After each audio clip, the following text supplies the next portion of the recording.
दिनै Udalguri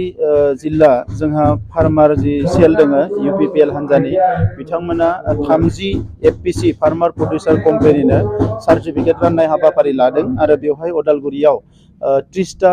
FPC register जाबाय आरो बे 30टा FPCआ गुबुन गुबुन बिफानाव खामानि मावनानै बे ओनसोलनि आबादारिफोरखौ लानानै रांखान्थि जौगानायाव जोबोद गोख्रों खामानि मावनो हागोन आरो जोङो BTR सरकारनिफ्रायबो देग्लाय बोसोरनिफ्राय थांखि लादों देग्लाय बोसोराव जों गिबियाव 100टा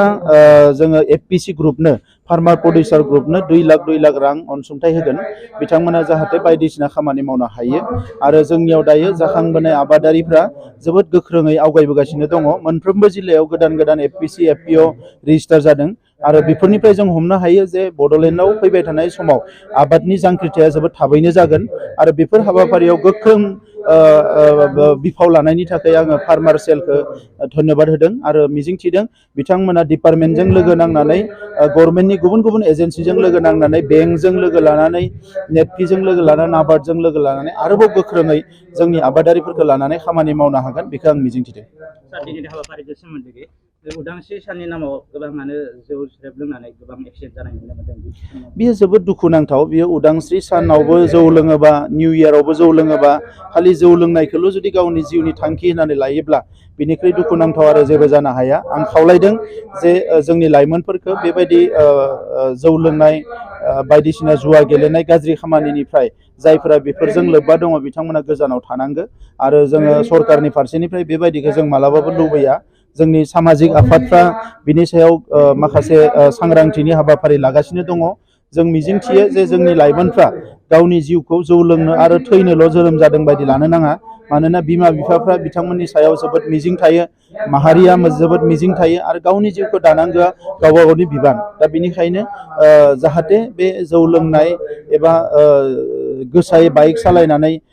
जिउ गारनाय बेबायदि थासारिनिफ्राय जों गोजानाव थानो हायो गावखौनो रैखा मोननो हायो बिनि थाखाय जौ लोंनायखौ जेसेबां हायो खमायनो थाखाय आं खावलायदों।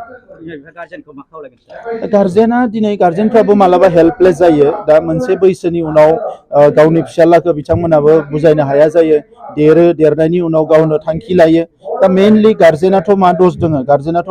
बिमा बिफाया मालाबाबो गावनि गथ'खौ जौ लोंनानै फाग्ला जानायखौ मालाबाबो लुबैया जुवा गेलेनायखौ मालाबाबो लुबैया गाज्रि खामानि मावनायखौ मालाबाबो लुबैया दा नंखायनो लाइमोनफ्रा जायफ्रा लेखा फरायनो गारबाय बिथांमोना मोजां खामानि नागिरनानै मावनांगौ सोरबा स्पर्ट्सआव थांनांगौ सोरबा कालसाराव थांनांगौ बायदिसिना हाबाफारि मावनो हानाय गोबां हाबाफारि दङ बेखौ बिथांमोना लानांगौ दा बे बिथांमोना जुदि जौ लोंनायखौसो थांखि होनानै लायोब्ला मटर साइकेल सालायखावनायखौसो जुदि थांखि होना लायोबा बिनिख्रुइ दुखुनांथावथ' आरो जेबो गैया।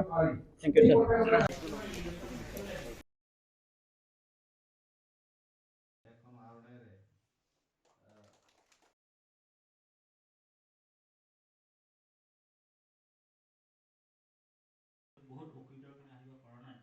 যাই হওক তথাপি আমাৰ একে আৰু এখাতে বহুতখিনি এগ্ৰিকালচাৰ ডিপাৰ্টমেণ্ট সময় দি বহুতখিনি এখাতে অভিজ্ঞতা আছে